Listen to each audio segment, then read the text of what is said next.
just use the bell to adjust your posture.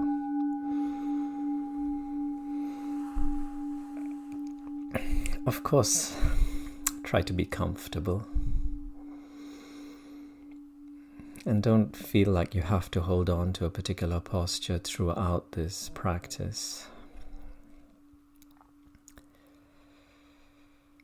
Feel free to move around, stretch, change your posture. Be easy with yourself.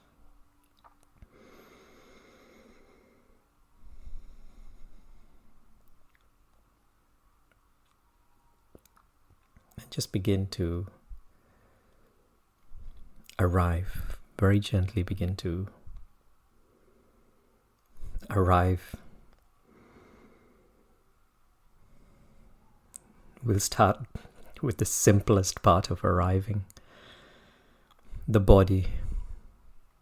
Because I'm sure each and every one of us, as life goes, we've probably been up to quite a few different tasks, conversations, perhaps even rushing to get to this practice, to prepare yourself. And so your mind will still be moving about. And it doesn't quite matter if your body's sitting here. You'll still be as busy as the mind makes you believe.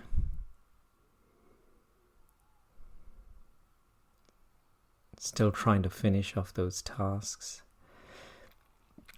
But that's why we begin with the easiest part. The body has arrived. And so we'll just start by tuning into our bodies. Our bodies which are seated here. I know it's very obvious. It's very obvious. But the way the mind works is it has memories of sitting. And so you could still very well be in your mind, remembering what it's like to sit.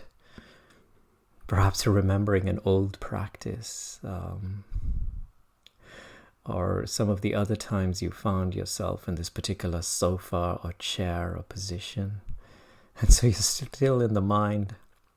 But we're going to very gradually, very gently let go of all of that and actually begin to experience what sitting means at this particular moment. At this particular moment, because there is a combination of circumstances and events that have never been combined in this way. There's your body's temperature, there's the temperature of the space around you, there is the clothing that you're wearing today, there is your posture, there is the very fact how much sleep you got last night, the posture while you slept. The point at which you're sitting today, the point in this space you call your room. And so as you hear my words, you'll notice yourself stepping outside of your mind and more fully into the present moment where you are, your body is. Begin exploring the sensations. Not the sensations 5 minutes ago or yesterday or last week or the last time we practiced, but right now. Sensations, let's begin with those points of contact between the body and the cushion, the mats, the mattresses, the chairs underneath you. The way in which it cushions your body, the way in which it supports your body.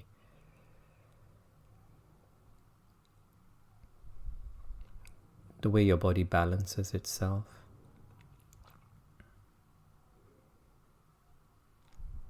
We spoke about it, our posture a few moments ago. You can be quite relaxed with your posture, but one thing many facilitators or meditation teachers recommend is to pay particular attention to the spinal column. And all we're going to do is to just inch the top end of the spinal column upward, giving the spinal column a very light stretch.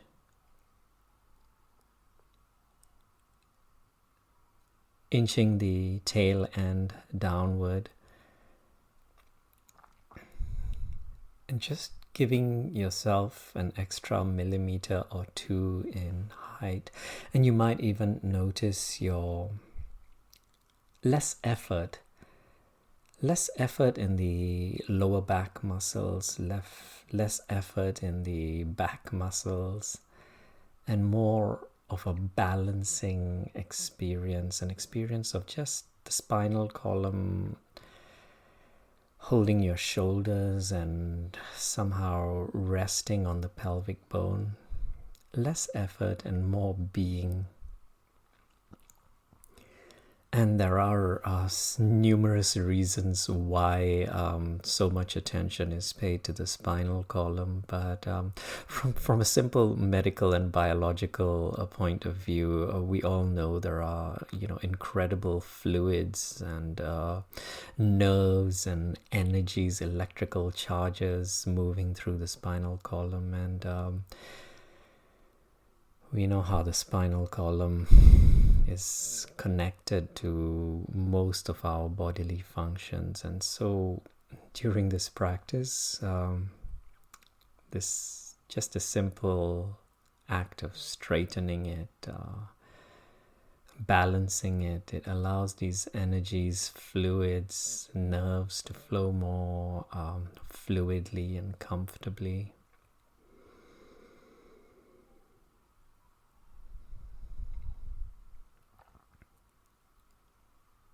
And what are those other indicators that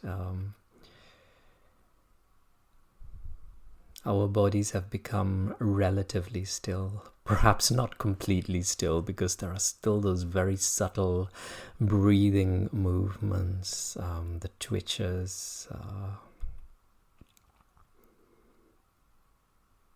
but there's relative stillness. And what are the other indicators that our bodies have come to a state of rest? Notice your arms, the weight of your hands, where your hands are resting, where your arms are resting. Mine are on my lap. My fingers and the fingers in my right hand are touching the fingers on my left hand. But that what is your experience? Where are your hands? That's all you're exploring. Your hands, the positioning of your shoulders, your neck, the way in which your neck, how the perfect muscles are being exerted to hold your head upright. Let's appreciate this. Let's appreciate these muscles, just because it's so easy to take them for granted. But if we've ever recently can simply remember what a young child's like, their inability to control their neck muscles. And of course, there are many illnesses that prevent people from having full control of their neck muscles. And so we just appreciate this process, the ability to adopt this posture.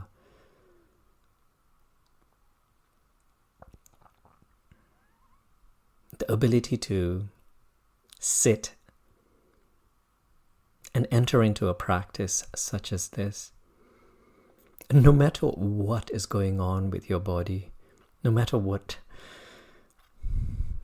wrong, what doctors have said is wrong with your body, if you are seated here in this practice, seated, lying down, if you're in this practice, you can be assured that there is more right with your body than wrong.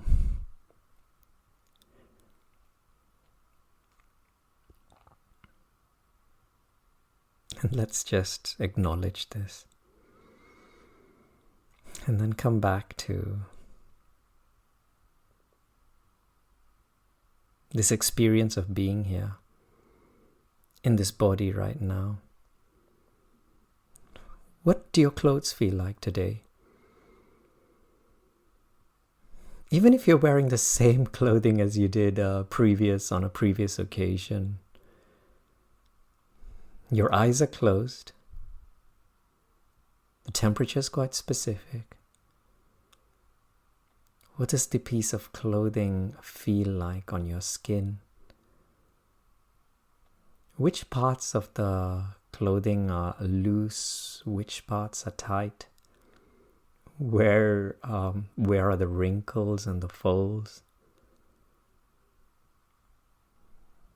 Do those parts where you find trapped air underneath the folds feel any different from those parts where the fabric is quite tightly wrapped around your skin? Notice your ability to feel, to experience.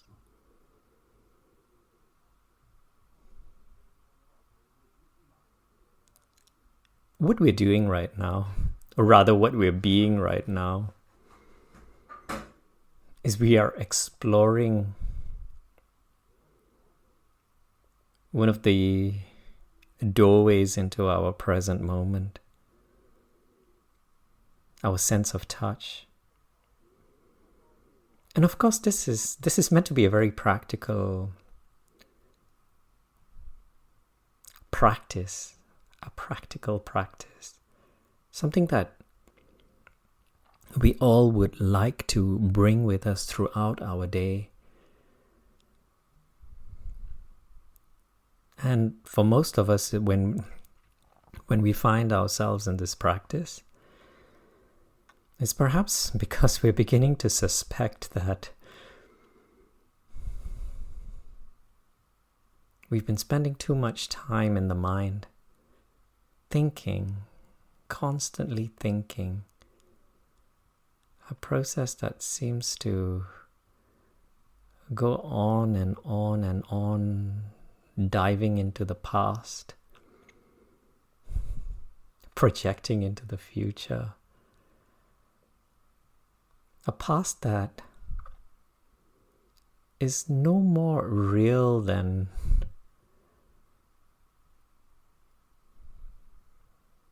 the dinosaurs that we remember. No different. They can only be brought back in the movies or through some art form.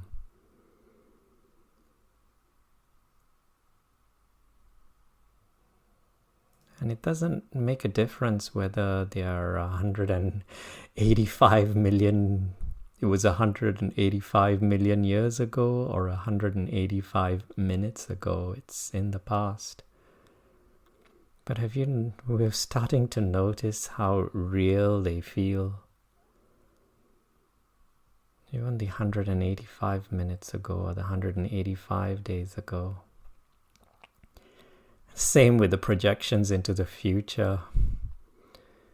Based on everything that we know from the past, including the news reports, what our parents told us, what our teachers told us,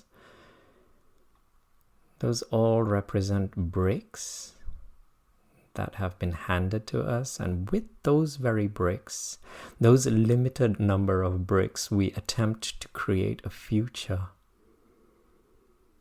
a future that has not happened, may never happen.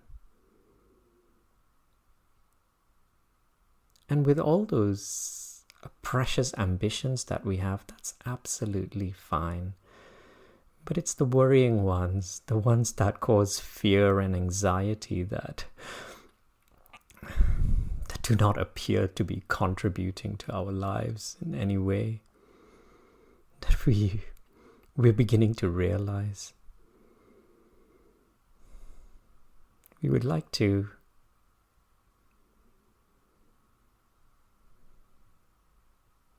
give ourselves a break, have some rest,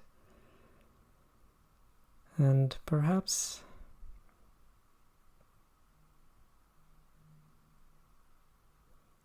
this is our doorway into that sense of relief, ease. And our doorways, our senses, give us this opportunity to step outside of our minds, which exists largely in time. But what we are interested in is reality. Reality. Now. Now. As we sit here, as we breathe, the sounds that you can hear around you, the sensations that you can feel through your skin, the smells that are entering in through your nose, the tastes or the lack of tastes that you can experience within your mouth, the shadows that you can notice through your eyes, even if your eyelids are closed and shut.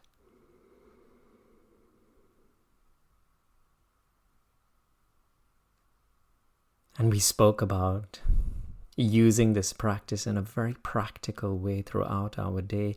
Every single one of our senses are doorways into the present moment.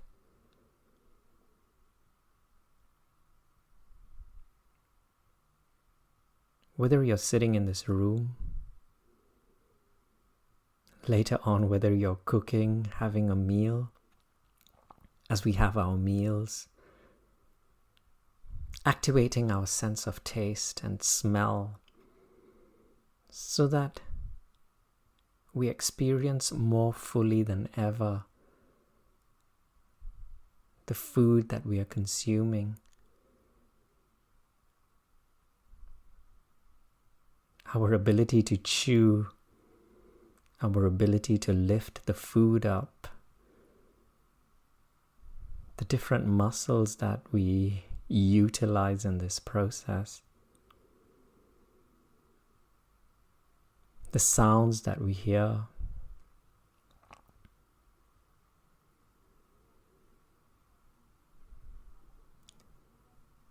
every single experience entering into our awareness through these senses, becoming doorways, opportunities to step outside of our histories, our past, our projections, our fears, our anxieties in the future, and into the present moment more deeply than ever before. And it begins right now, not later. And right now,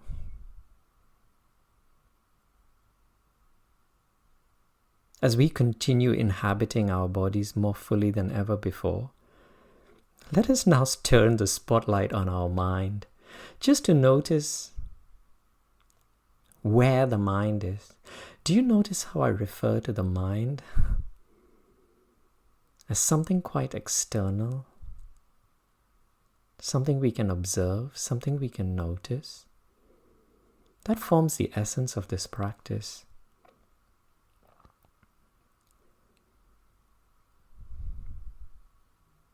Something we can experiment with, because this is, after all, our lab. Our lab where we observe. Find out whether there is any truth to this, whether the mind could in fact be a separate entity from that who we are.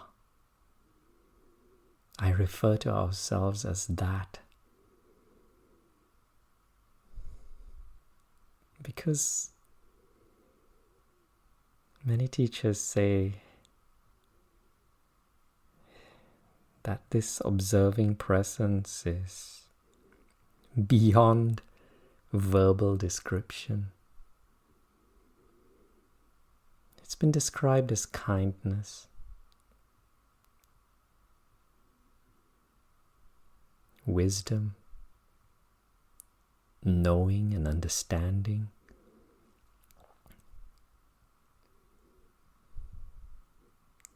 and so much more.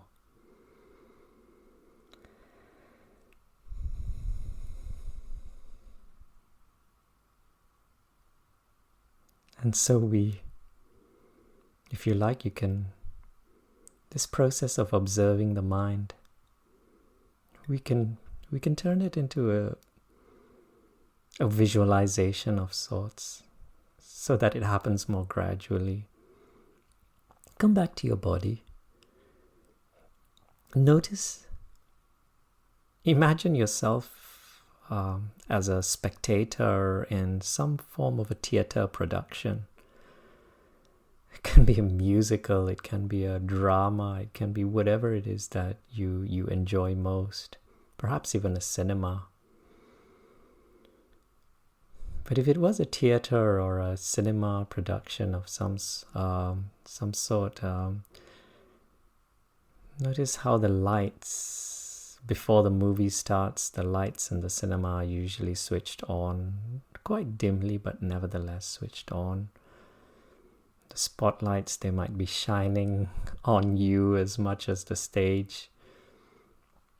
You notice that they want to create a safe environment for people to walk in, to find their seats, the seat numbers.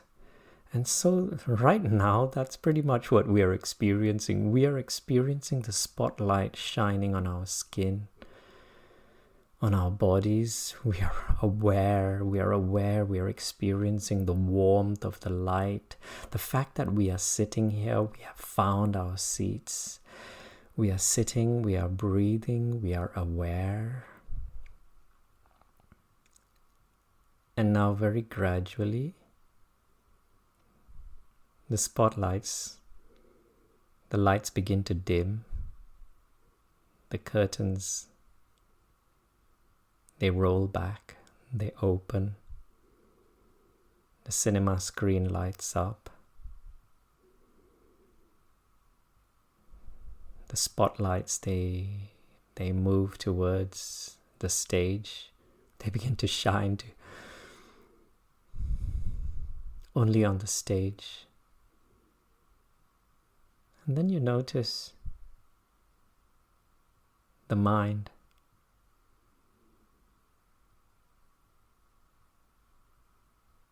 And there is darkness, and there is space between this point where we find ourselves.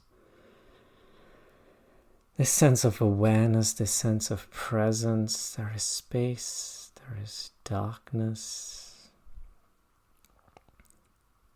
And then there's the stage with its different characters, and we hardly even noticed, but the show never stopped. It's just continuing. And that's pretty much let's assume that's what the mind is like. A show that goes on and on and on. A show which we once believed ourselves to be a part of. In fact, when you look closely at the stage, there's one or two characters that resemble you a lot. And the actors are so good. Pure Academy Award material. So convincing that you've completely lost yourself in the play.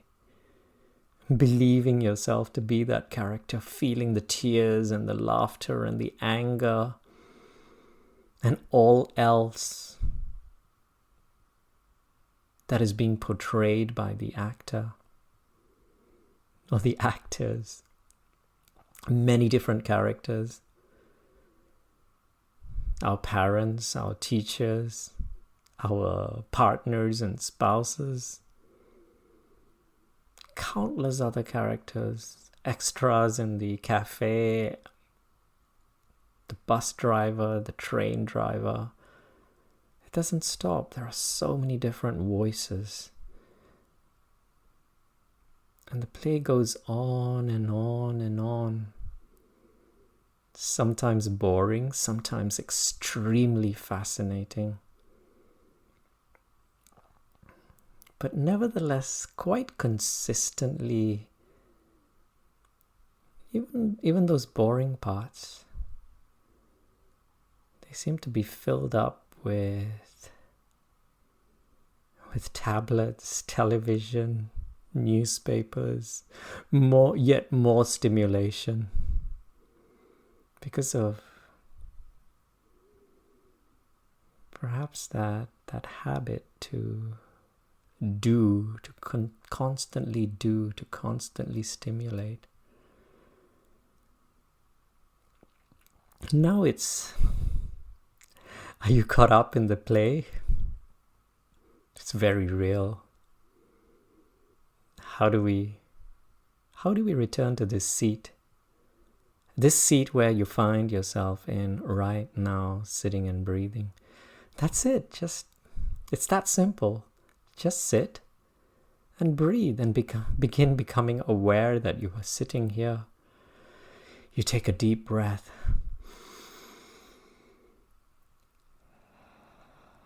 You feel the sensations of the breath.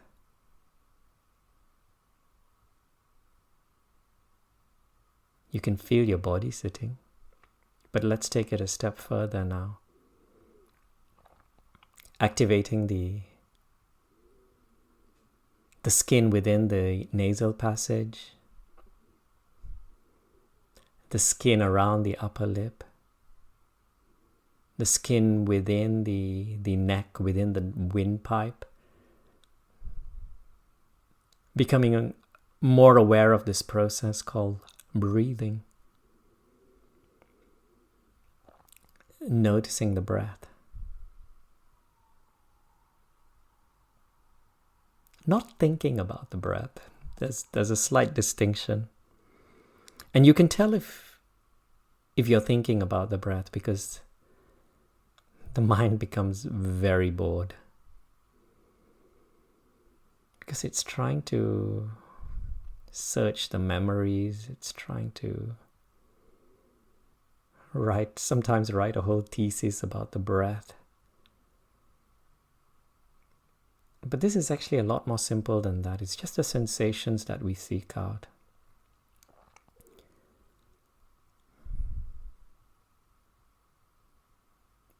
And when I use the word sensations, that's all they are in the present moment. In the present moment, all you can experience through the skin around your body, through the skin within your nasal passage, your upper lip, all you can experience are sensations. Because in the present moment, there is no past. There is no future. Outside of the mind, there is no warmth, there is no coolness, there is no in-breath, there is no out-breath. There is only what's happening at that precise moment, which is perhaps even narrower than a nanosecond or whatever the smallest computation of time could possibly be. But that's the beauty about this practice. As we explore these sensations, we invite the mind to be a little bit more involved. And when we invite the mind to be involved in the deciphering and the understanding of these sensations, we're in fact inviting the mind away from some of those troubles in the past, some of those anxieties from the future. And the mind begins to align itself with the skin within the nasal passage, within the upper lip, within your body. If you can hear something, with the ears. And it's a fascinating game, because what often happens is when the mind hears something familiar or experiences something familiar, like the in-breath, the mind has this vast library of information. It's like a massive warehouse of information full of different files, filing cabinets. And one of these filing cabinets has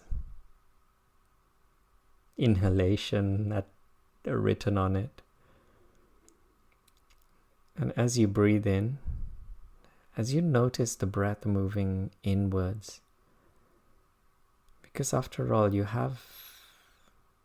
are using the mind to decipher this information.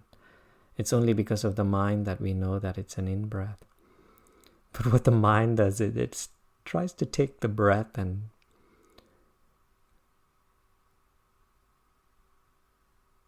take it directly into one of those filing cabinets, depriving us of the complete experience of this breath in. And so let's just be aware of that. And then breathe in one more time, and this time experience it more fully. Letting go and releasing our thoughts a little bit more. Feeling the direction, feeling the temperature of the air, feeling the surfaces around which the breath brushes against. Noticing how deep up into the nasal passage you can still experience the breath.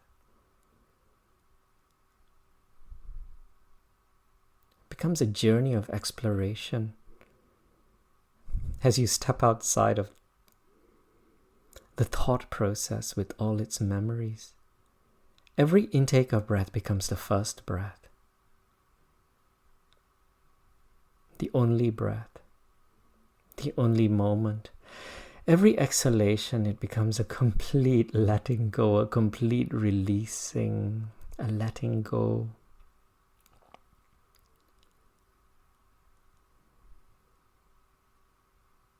And the breath anchors us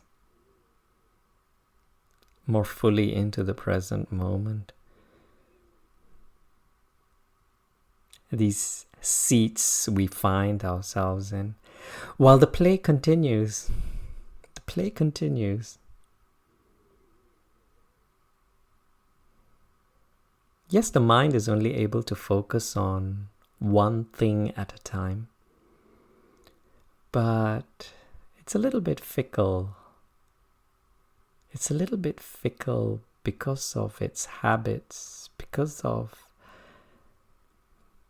its level of identification with the mind, because of its high degree of identification with the different characters on the stage. And so initially it jumps from the stage into the present moment where we are, and then back to the stage, and then back again. And sometimes you reach a very interesting part in the play and then you get completely engrossed in it. It could be an argument, it could be something very distressing, it could be something hilarious, it could be something very entertaining. But have you noticed how most plays, the best plays have all those parts mixed in, blended in seamlessly. And what happens to most of us is that we get so engrossed in the characters that we play that when the tears are there, it feels like the end of the world. And when the flowers are blooming and there's laughter and smiles, that everything's lighting up. But after a while, it turns into a bit of a roller coaster ride. And that's absolutely fine. But for this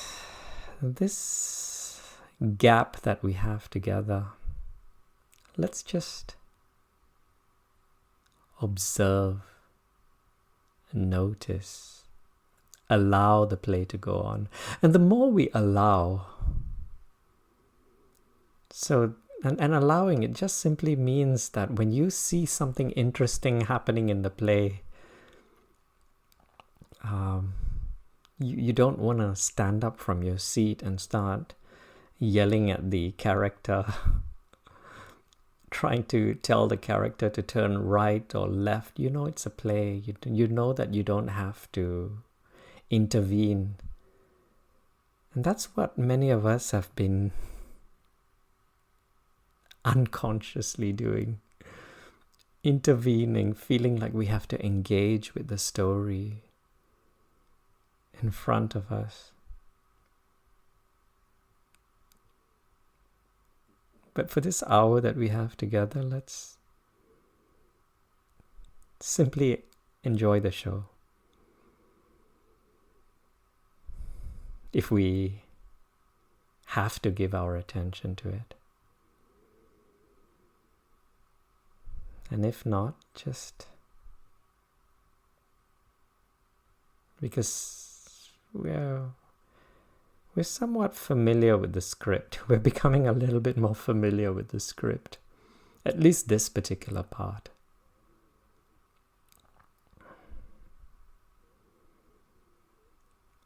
So we're a little bit more interested in just tapping into the present moment. Giving ourselves a bit of mental rest as much as physical. Just breathing, arriving, letting the chatter continue if it must.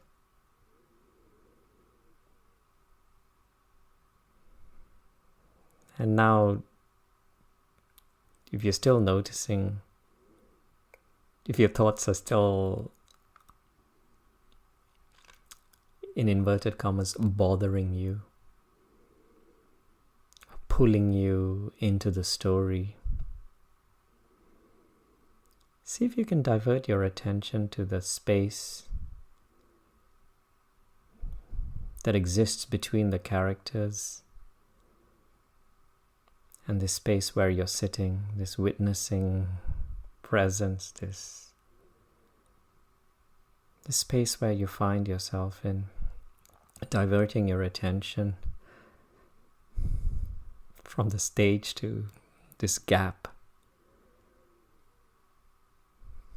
Just the emptiness. You're the only one in the audience. There's no one else.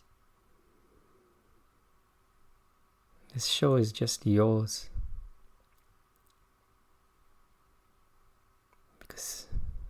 because of how unique we are.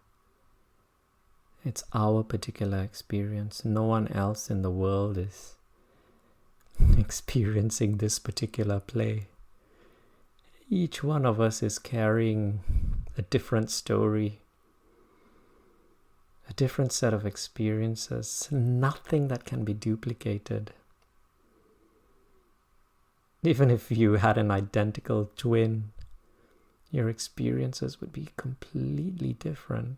No, of course there will be a lot of similarities, but I think hopefully you know what I mean. You'll be having very different experiences because the meaning you give the characters and the words will be quite unique. And so this is our story. No other members in the audience other than ourselves. And just noticing the space. Not only the space between yourself, your witnessing self and the stage, but the space to your right, the space to your left. And perhaps now it's time to turn around and look behind us. And when we turn around, we're somewhat bowled over because there's so much space. It's larger than a stadium, larger than a football stadium. And the stage is tiny. And yet we were giving so much attention to this play when there is so much space around us. Let's now focus on the space, the spaciousness. Even above us, all around us. The voices become less and less significant.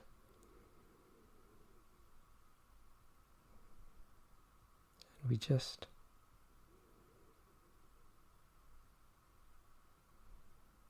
allow ourselves to experience the silence.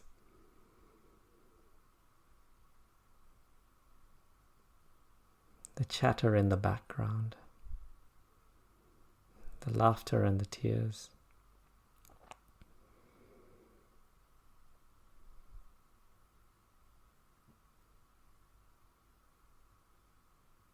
Our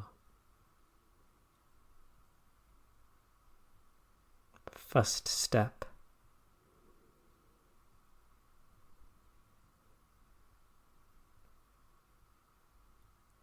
away from the identification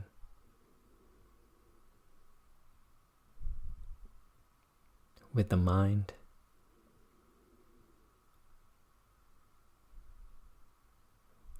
With the actor, with the actors,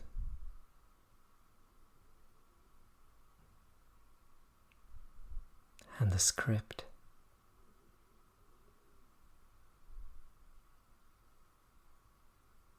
In fact, turning the chair around. After all, this is our story. Our experience.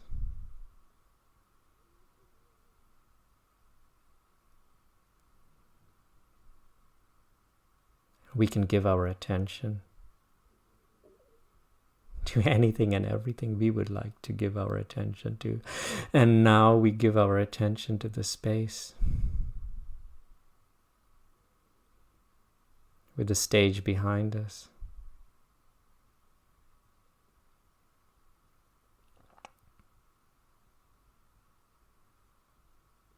I will ring the bell now, just so that you can readjust your posture. You can bring a tiny bit of comfort to your body through A sip of water, a stretch, perhaps a gentle massage. Anything at all.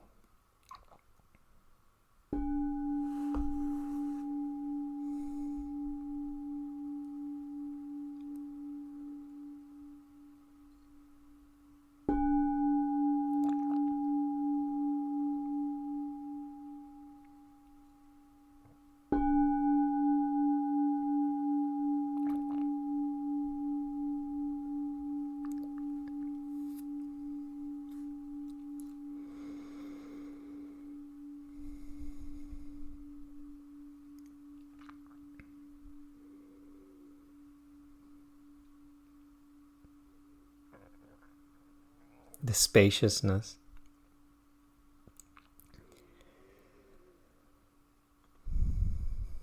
Becoming this space.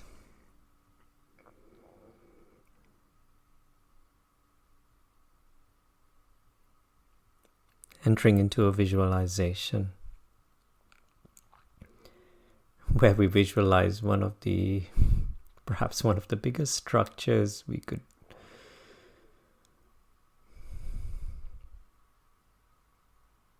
possibly visualize using our mind's eye, a mountain.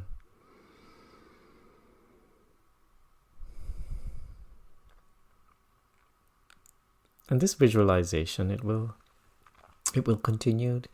It will help us to understand our relationship with our mind a little bit better.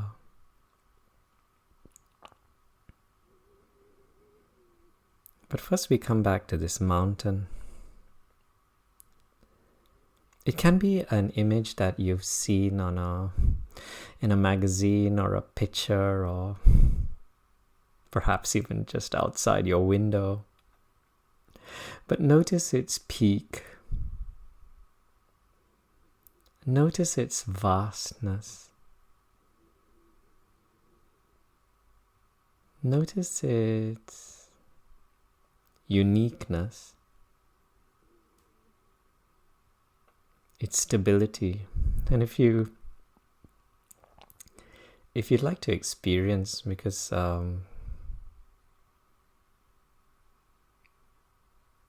what we're going to do is we're going to begin merging our bodies into this image, with our heads becoming like the peak of this mountain. And can you notice all the different ridges on the mountain? Its peak, it's got sharp ends, it's got rounded parts, a little bit like our faces. And so our faces, our heads, our ears, the back of our heads, the neck, transforming into this peak, which is high up. And then the shoulders, the chest. I know many of us have entered into this practice before. And so be aware of the mind and how it attempts to retrace some of the other practices we've been through together, and breathe them out. Exhale, releasing, letting go, and then breathing in newness, so that this becomes a completely new experience, a new practice for the first time.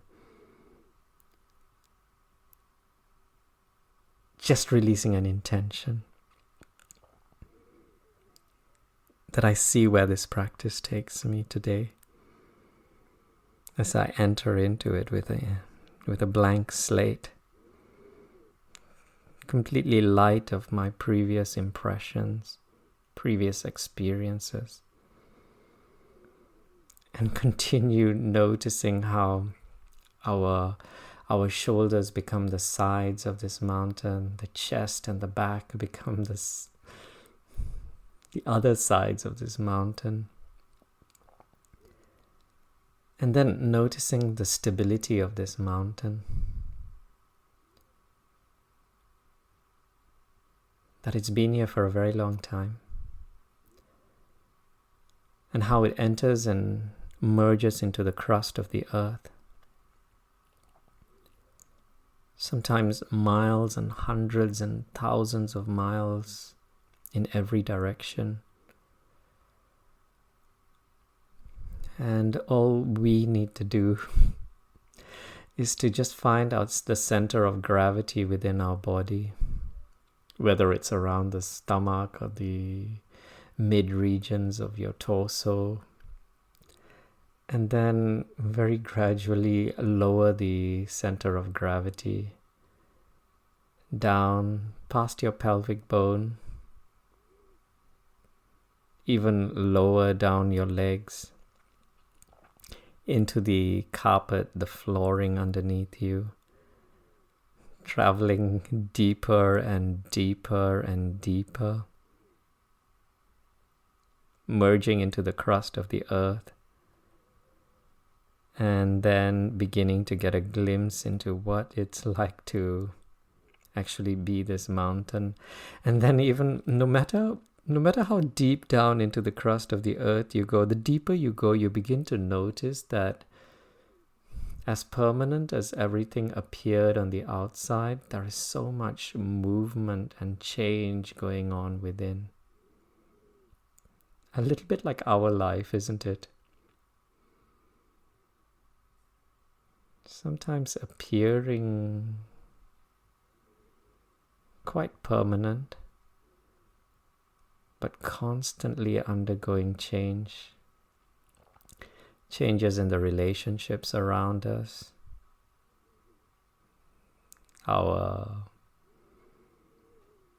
bodies, our possessions,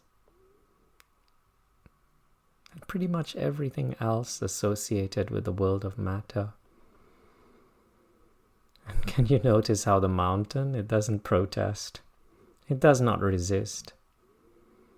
It simply allows. And so we too enjoy this process of allowing, because allowing is enjoyment. Because we all know that resisting, pushing against, fighting against, there's a lot of effort involved.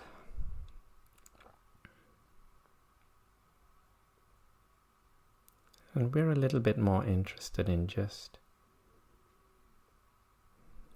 being all that we are.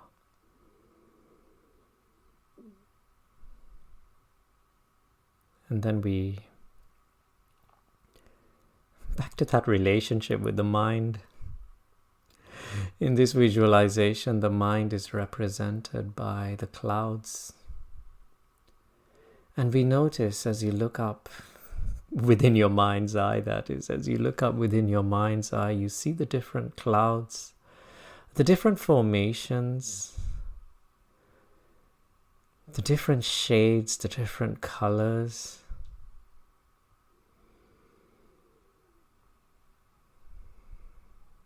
Constantly moving, constantly moving.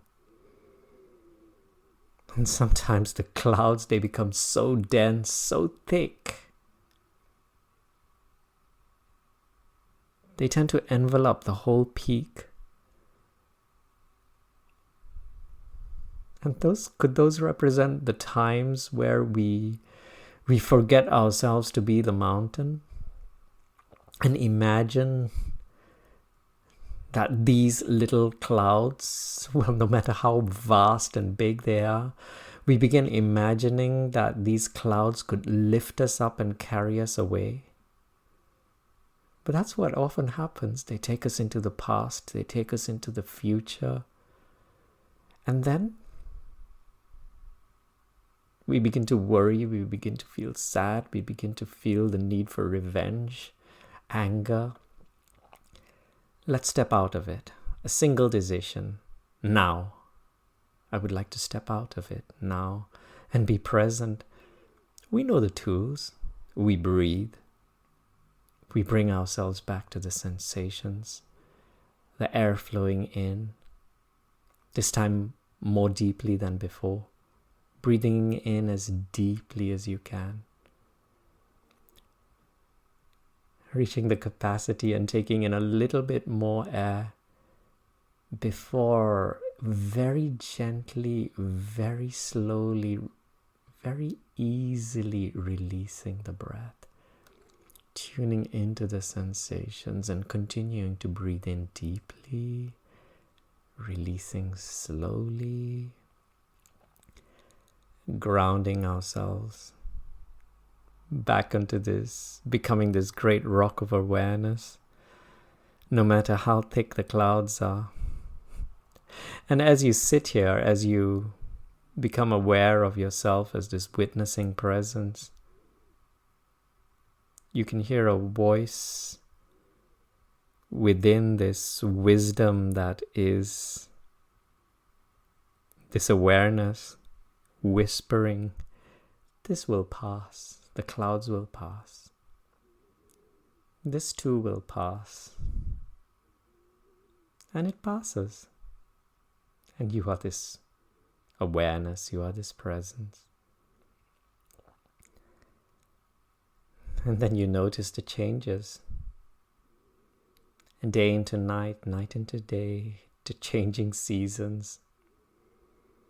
You notice the life that you support.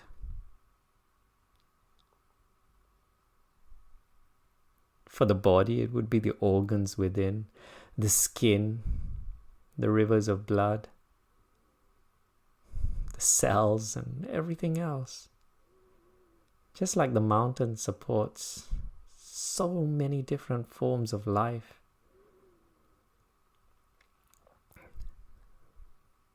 And can you notice for the mountain,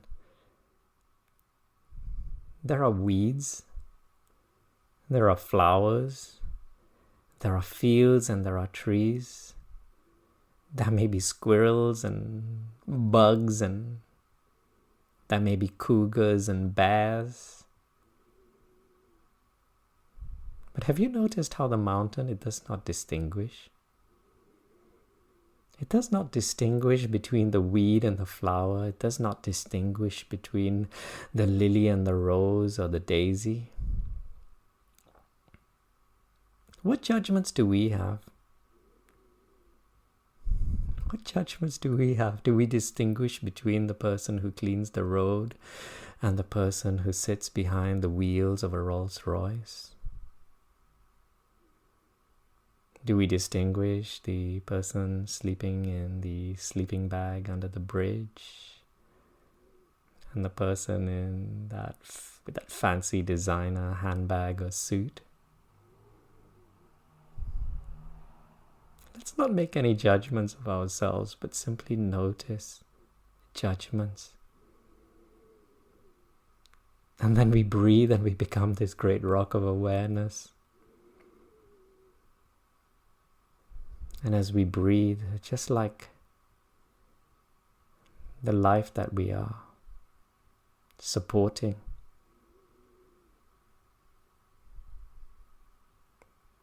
releasing the need to judge.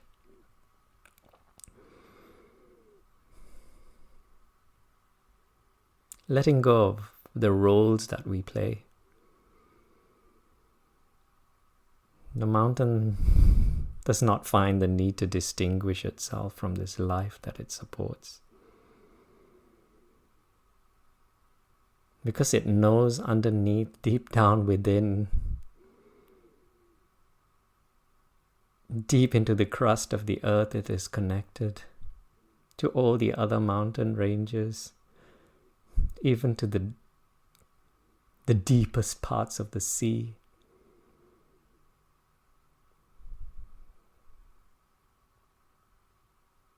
And so, let's experience this. Just for a moment, even if it's just a glimpse. This connection that we share with the planet. With our eyes closed. with our form no longer relevant.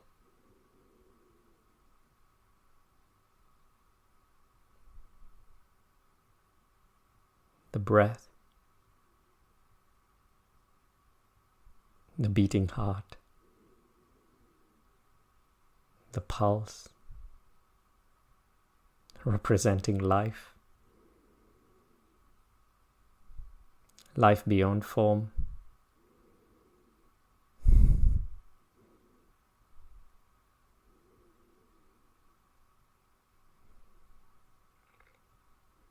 We will hear the final bell in today's practice.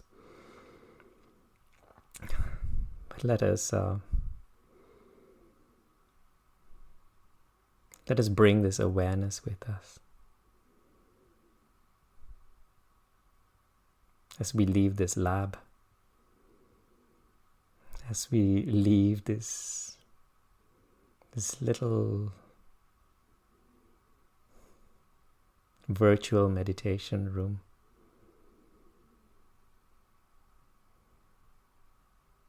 As the walls around us dissolve and we move through our day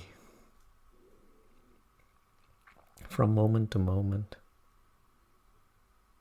and breath to breath.